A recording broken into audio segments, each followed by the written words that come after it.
I spoke earlier with former U.S. Defense Secretary William Cohen. He served in the Clinton administration. I asked him about the significance of Xi's visit and his first meeting with Donald Trump.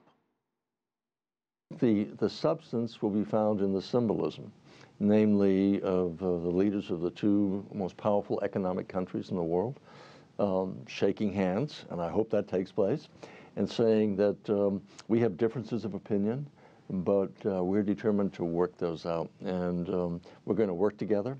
We'll have our differences. We'll outline those differences, and we'll find out ways that we can have a modus vivendi for working together to solve problems in our mutual. I don't want you to betray your confidences, but how much curiosity is there in Beijing about this new administration and this new president? Because he is a bit of a curiosity. He's not a known quantity. Well, it's interesting.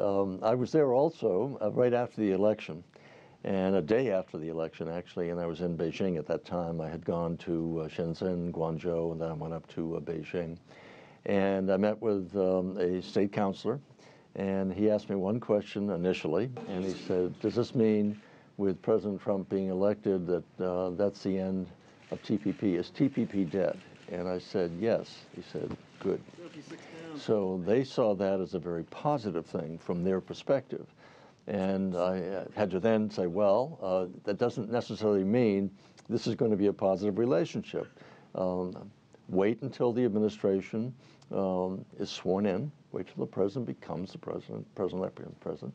Wait until he gets his key members of his administration, and don't overreact to things. And they were very good about that. They didn't overreact to all the tweets and other things coming out. It did get their attention, however, when the issue of a one China policy was called into question. It was a big mistake. That's something we've worked on for years. And I thought it would be a mistake for the president to say, well, that's for discussion now. And fortunately, he looked at it, and I've concluded that it's still a one-shot. Opportunities, and they were clearly present during the Obama administration. When you look at cyber, you look at the South China Sea, some other issues, you knew where the Obama administration and President Xi's administration were. There was friction there. There's a cooperation, though, and the biggest, of course, we saw with the Paris Climate Agreement, where both of these leaders came together, drove the world community.